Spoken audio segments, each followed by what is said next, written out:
Des maisons et des appartements, puisque c'est la tradition. Est-ce qu'elles ont eu raison des mauvais esprits? Arnaud, bonjour.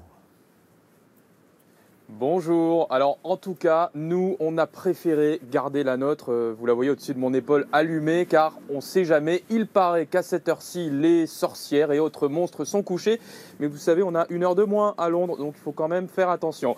Tout ça pour vous dire que la citrouille, évidemment, eh bien, c'est une grande histoire ici au Royaume-Uni. Il faut d'abord savoir que Halloween, c'est la deuxième fête la plus populaire après Noël. C'est aussi la deuxième fête après Noël qui rapporte le plus d'argent aux divers commerces, mais également aux agriculteurs, car quand l'automne pointe le bout de son nez, quand le mois d'octobre arrive, eh bien les gens vont en famille dans la campagne anglaise chercher leurs citrouilles avec leurs enfants. Il y en a de toutes les couleurs, de toutes les formes. Vous allez voir ce reportage que nous avons réalisé avec Anto Filippi. Et je vous préviens, par contre, attention, âme sensible, s'abstenir, car à l'heure du petit déjeuner, certaines images peuvent faire mal au ventre. Bienvenue dans le monde merveilleux et coloré de la citrouille. Alors oui, c'est parfois lourd à porter, mais au moins, il y en a ici pour tous les goûts. Un légume d'hiver qui semble être tombé du ciel comme une pluie de météorites. Dans ce champ du Kent, à 2 heures au sud de Londres, ces innocentes citrouilles qui font le bonheur des enfants vont presque toutes connaître le même sort. Perdre leur rondeur et leur face durant la nuit d'Halloween. C'est super de venir les ramasser en famille. Ces citrouilles sont super belles pour décorer la maison et faire vivre pleinement l'esprit d'Halloween. Selon la tradition, ces citrouilles, lorsqu'elles sont éclairées, chassent les fantômes et autres mauvais esprits qui seraient tentés de pénétrer chez vous. Alors évidemment, les Britanniques se les arrachent lorsqu'octobre pointe son nez, et ce n'est pas pour déplaire aux agriculteurs, évidemment. Je cultive une dizaine de variétés. Elles ont toutes des tailles différentes. Il y a les citrouilles standards que l'on trouve dans les supermarchés, mais certaines peuvent atteindre jusqu'à 40 kilos.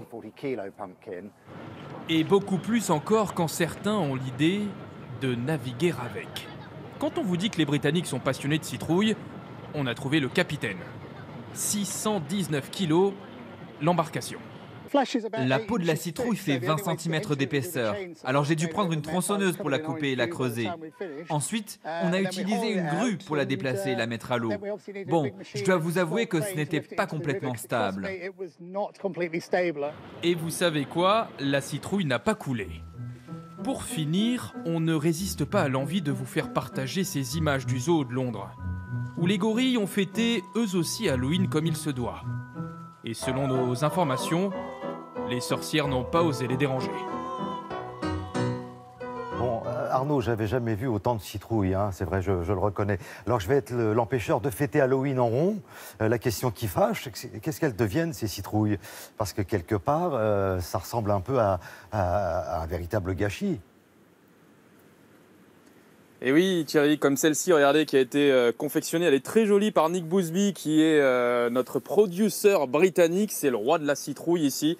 Voilà, il l'a customisé, comme on dit, avec le logo, petit logo France 2 à la place du nez. C'est très sympa. Et cette citrouille, évidemment, comme 18 000 tonnes d'autres citrouilles, ont vocation en général par les foyers britanniques à finir à la poubelle. C'est donc évidemment un gros gâchis, si bien qu'ici c'est un phénomène et c'est un problème que les associations écologistes dénoncent chaque année et elles ont même lancé un hashtag pour sauver les citrouilles et elles organisent dans les rues régulièrement des événements pour inciter les habitants à ne pas jeter ces citrouilles mais à les manger. Alors on peut les manger en faisant une soupe, on peut faire aussi des tartes à la citrouille. Nous on a choisi pour la nôtre ce soir de nous faire une bonne petite soupe car vous le voyez, il pleut, il commence à faire froid à Londres et dans notre bol ce sera parfait. Il paraît d'ailleurs qu'avec des petites châtaignes, c'est délicieux. Thierry, vous êtes conviés.